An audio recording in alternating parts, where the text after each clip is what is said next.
Okay, so in terms of hi-hats, here's where they start. And in fact, there's no hi-hats right here. This is all bleed coming from a snare drum.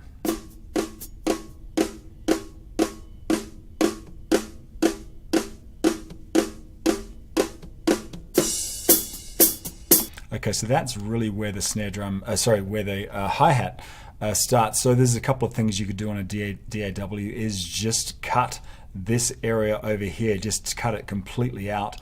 You could also use a noise gate, but because snare drums and hi-hats are very close together, sometimes it's a little difficult to use that. But there are a couple of things that you could do with this track.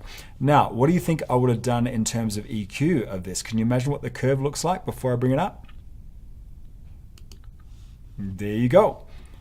We have a pretty steep high-pass filter, lopping off everything from, what is that, probably about 200. And then we go across here. There's a little kind of a clunk area in a hi-hat. Let me just play it from here, and we'll boost this area here around 1K. Here's the hi-hat.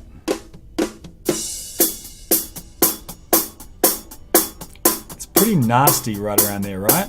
So just pulling a little bit out of there will just help that sit in the mix a little bit better. And then we have some shine over the top around 7K, and that is a bell shape. You might even want to make that.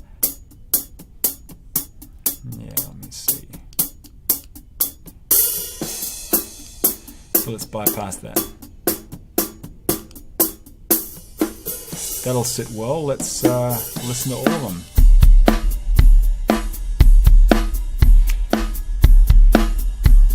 Well, now he's mainly playing on the ride, and he's also pedaling the hi-hat. Let's go back to here where the hi-hat was mainly. Great, our drum mix is starting to take shape.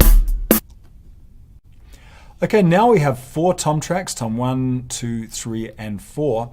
And what you'll notice if you're looking at the waveforms of this is a lot of bleed. None of this is actually tom 1. This is the only time in this whole track when tom 1 is actually being played, and the rest of the time this mic is bringing up bleed from all the other microphones as well. So how would you fix that?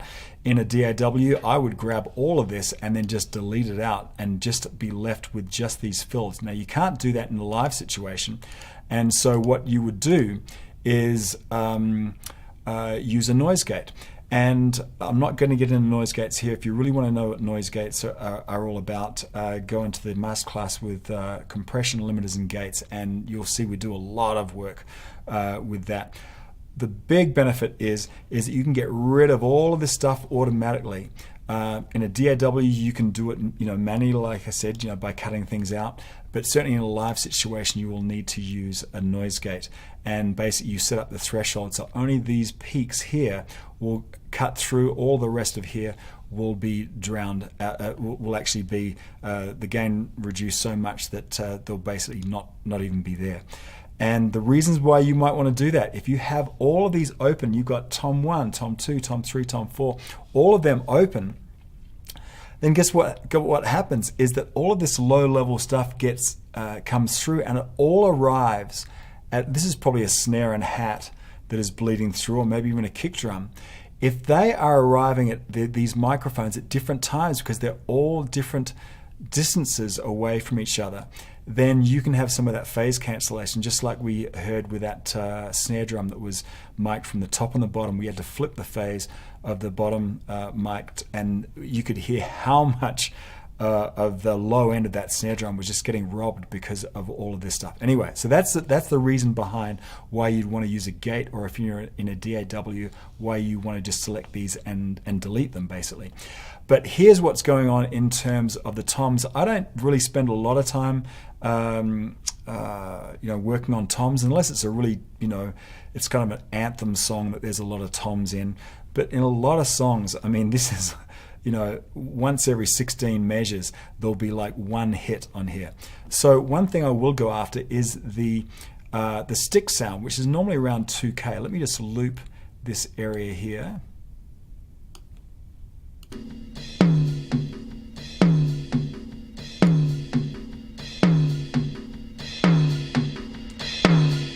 Hear how that's exactly where the sticks are kind of like sitting right there around 2K. I would go for that. I'd also roll things off, and you know, once you have set that up for tom number 1, and you know what I would typically do is just copy that and then just go over to tom number 2, and I would paste that. But you'll notice, let me just I've lost that.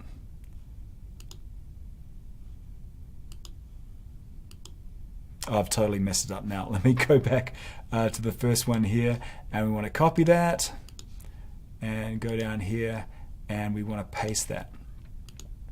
The only thing I would do as I go down these toms, tom 1's normally the smallest one, you know, maybe an 8 or a 10 inch, and then they just keep on getting into, you know, this might be a really large floor tom, that all I would do is I would just change this frequency point and then just extend it down a little bit further. You can imagine every tom you get down further.